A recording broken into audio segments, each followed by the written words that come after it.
നമസ്കാരം, എൻ്റെ പേര് നിനു ഷേജു. ഞാൻ മുണ്ടക്കയത്താണ് താമസിക്കുന്നത്. ഒരു ജോലി സംബന്ധമായിട്ടാണ് ഞാൻ അഭിലാഷ് സാറിനെ സമീപിക്കുന്നത്. ഞാനും ഒരു അധ്യാപികയായിരുന്നു.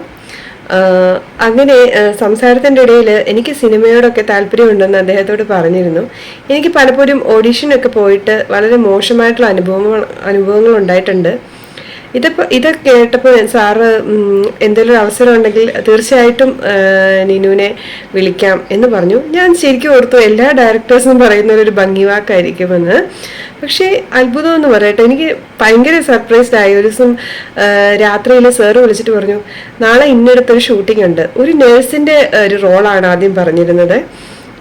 അപ്പോൾ എന്നോട് ഒന്ന് രണ്ട് സീനേ ഉള്ളൂ, ഒരു ഡ്രസ്സൊക്കെ എടുത്ത് ഒരു ഡ്രസ്സൊക്കെ കരുതിയാൽ മതി എന്നുള്ള രീതിയിലാണ് ആദ്യം പറഞ്ഞിരുന്നത്. പക്ഷെ പിന്നീട് എന്നെ വിളിച്ചിട്ട് പറഞ്ഞു, നിനുവിന് വേണ്ടി മറ്റൊരു കഥാപാത്രമാണ് വെച്ചിരിക്കുന്നത്, കുറച്ച് കൂടുതൽ ഡ്രസ്സൊക്കെ വേണ്ടി വരും എന്ന്. അപ്പോൾ എനിക്ക് ഭയങ്കര സന്തോഷമായിരുന്നു. ആദ്യത്തെ മൂവിയിൽ തന്നെ കുറേയേറെ സീനുകൾ കിട്ടുക എന്ന് പറഞ്ഞ ഒരു തുടക്കക്കാരി എന്ന നിലയ്ക്ക് എനിക്ക് ഭയങ്കര സന്തോഷമായിരുന്നു. എൻ്റെ ഫസ്റ്റ് മൂവിയാണ് ലൈഫിലെ. ഒരിക്കലും മറക്കാൻ പറ്റാത്ത അനുഭവങ്ങളാണ്. ചെല്ലുമ്പോൾ നല്ല ടെൻഷൻ ഉണ്ടായിരുന്നു. കാരണം സിനിമ ഫീൽഡിനെ കുറിച്ചൊക്കെ നമ്മൾ വളരെ മോശമായിട്ടുള്ള കാര്യങ്ങളാണ് കൂടുതലായിട്ടും കേട്ടിരിക്കുന്നത്. അപ്പോൾ ഞാൻ അവിടെ ചെന്ന് കഴിഞ്ഞപ്പോൾ എനിക്ക് മനസ്സിലായി, വളരെ എന്താ പറയുക, വളരെ ഫ്രണ്ട്ലി ആയിട്ടുള്ള അറ്റ്മോസ്ഫിയർ ആയിരുന്നു. എല്ലാവിധ സൗകര്യങ്ങളും ഉണ്ടായിരുന്നു. അതുപോലെ തന്നെ സാറ് സ്ക്രിപ്റ്റൊക്കെ എനിക്ക് എങ്ങനെയാണ് അത് ഡീൽ ചെയ്യേണ്ടതെന്നൊക്കെ നല്ല ടെൻഷൻ ഉണ്ടായിരുന്നു. പക്ഷെ സാർ അതൊക്കെ വളരെ ഈസി ആക്കി തന്നു. ഒട്ടും ടെൻഷൻ എടുപ്പിക്കാത്ത ഒരു ഡയറക്ടറാണ് അദ്ദേഹം. എൻ്റെ കൂടെ അഭിനയിച്ച ബിച്ചുവും സതീഷ് ചേട്ടനും ഒക്കെ ഒത്തിരി സപ്പോർട്ടീവായിരുന്നു കേട്ടോ. സതീഷ് ചേട്ടനൊക്കെ എനിക്ക് വേണ്ടി ഒത്തിരി പറഞ്ഞ പോലെ അഡ്ജസ്റ്റ് ചെയ്യേണ്ടി വന്നു. കാരണം ഞാനൊരു തുടക്കക്കാരിയാണല്ലോ. പക്ഷെ എന്നെ ഒരുപാട് പ്രോത്സാഹിപ്പിച്ചു കേട്ടോ. നന്നാകുന്നുണ്ട്, സീൻ നന്നാകുന്നുണ്ടെന്നൊക്കെ പറഞ്ഞു. സത്യത്തിൽ എത്രത്തോളം നന്നായെന്നുള്ളത് സിനിമ കണ്ടപ്പോഴാണ് എനിക്ക് മനസ്സിലായത്. ഒരുപാട് എനിക്ക് ചെയ്യായിരുന്നു എന്ന് എനിക്ക് തോന്നി. സിനിമ കണ്ടപ്പോൾ കുറച്ചുകൂടെ നന്നാക്കായിരുന്നു എന്നൊക്കെ എനിക്ക് തോന്നി. പക്ഷെ സാറ് ഹാപ്പി ആയിരുന്നു, കൂടെ വർക്ക് ചെയ്തവരും ഹാപ്പി ആയിരുന്നു. ഡബിങ്ങിൻ്റെ സമയം ഞങ്ങൾ കോട്ടയത്ത് വെച്ചാണ് ഡബ് ചെയ്യുന്നത്. അപ്പോൾ ഡബിങ് സ്റ്റുഡിയോയിലോട്ട് കടന്നപ്പോൾ നല്ല ടെൻഷനായിരുന്നു. ഫസ്റ്റ് ടൈമാണ് അങ്ങനെ. ഞാൻ എൻ്റെ യൂട്യൂബ് ചാനലുണ്ട്. അപ്പോൾ അതിന് വേണ്ടിയിട്ടൊക്കെ ചെറിയ തോതിൽ ഞാൻ സൗണ്ടൊക്കെ ഈ വോയിസ് ഓവറൊക്കെ കൊടുത്തുള്ള ശീലമേ ഉള്ളൂ. അപ്പം എങ്ങനെയാണ് ഈ ഡബ് ചെയ്യുന്നത്? അപ്പം ആദ്യമൊക്കെ ഭയങ്കര ബുദ്ധിമുട്ടായിരുന്നു. കാരണം ഞാൻ കോട്ടയംകാരി ആയിട്ടുള്ളവർക്ക് സംസാരിക്കുമ്പോൾ കുറച്ച് സ്പീഡ് കൂടുതലാണല്ലോ. അപ്പം ഞാൻ അവിടെ പറഞ്ഞ ആ ഒരു സൗണ്ടും ആ ഒരു വോയിസ് മോഡുലേഷനും ലിപ്സിങ്കും ഒക്കെ ആയിട്ട് വരണമല്ലോ. അപ്പോൾ ആദ്യമേ ഞാൻ കുറേ കഷ്ടപ്പെട്ടു. സാറ് ഒരു ക്ഷമയോടെ അങ്ങ് നിൽക്കുകയായിരുന്നു എൻ്റെ കൂടെ. അപ്പോൾ അതൊരു വലിയൊരു അനുഭവമാണ് എൻ്റെ ജീവിതത്തിലെ ഫസ്റ്റ് ഡബ്ബിങ് സാറിൻ്റെ കൂടെ.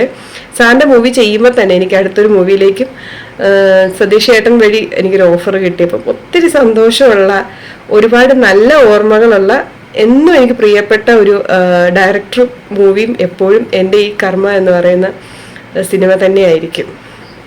എൻ്റെ കൂട്ടുകാരൊക്കെ മൂവി കണ്ടു. ഒരു വ്യത്യസ്തമായ രീതിയിലെടുത്ത ഒരു മനോഹരമായ ത്രില്ലറാണ് നമ്മുടെ ഈ മൂവി.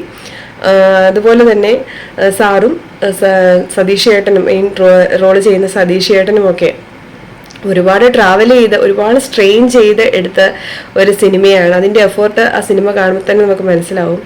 ഇതിലെ ബിച്ചു എന്ന് പറയുന്ന സുഹൃത്ത് ബിച്ചു ചെയ്ത കഥാപാത്രവും വളരെ മനോഹരമായിരുന്നു. അപ്പം ഞാൻ വളരെ ആകാംക്ഷയോടെ സന്തോഷത്തോടെ എൻ്റെ ഭാഗം തന്നെ കുറേ റിപ്പീറ്റ് ചെയ്ത് കണ്ടു. എനിക്ക് ഇനി കുറച്ചുകൂടെ നന്നാക്കായിരുന്നു എന്ന് എനിക്ക് തോന്നി. ഇനി എനിക്ക് സാറിൻ്റെ കൂടെ സിനിമ ചെയ്യണം. കാരണം സിനിമാ ഫീൽഡുകളിൽ ഇത്രയേറെ പ്രശ്നങ്ങൾ നടക്കുമ്പോൾ സാറിനെ പോലുള്ള ഡയറക്ടറും അതുപോലെ ഒരു മനോഹരമായ ക്രൂവും ഡെഡിക്കേഷനോട് നിൽക്കുന്ന ക്രൂവിൻ്റെ കൂടെ വർക്ക് ചെയ്യാൻ പറ്റിയത് എൻ്റെ ഭാഗ്യമാണ്. എനിക്ക് അങ്ങനെയുള്ള സേഫ് ആയിട്ടുള്ള ഒരു സോണിൽ ഇനിയും എനിക്ക് വർക്ക് ചെയ്യാൻ ഒരുപാട് ആഗ്രഹമുണ്ട്. അപ്പോൾ എൻ്റെ കൂടെ അഭിനയിച്ച എല്ലാവർക്കും ഞാൻ ആശംസകൾ ഈ ഒരു അവസരത്തിൽ നേരെയാണ്. എന്നെ ഈ സിനിമയിലേക്ക് ക്ഷണിച്ച അഭിലാഷ് സാറിനോട് എപ്പോഴും ഞാൻ കടപ്പെട്ടിരിക്കും. എൻ്റെ ഏറ്റവും പ്രിയപ്പെട്ട സിനിമയാണ്, ഏറ്റവും പ്രിയപ്പെട്ട ഡയറക്ടറുമാണ്. അപ്പം ഇനിയും കൂടുതൽ സിനിമ ചെയ്യാൻ ആയുരാരോഗ്യ സൗഖ്യം ഞാൻ നേരുന്നു. Thank you so much.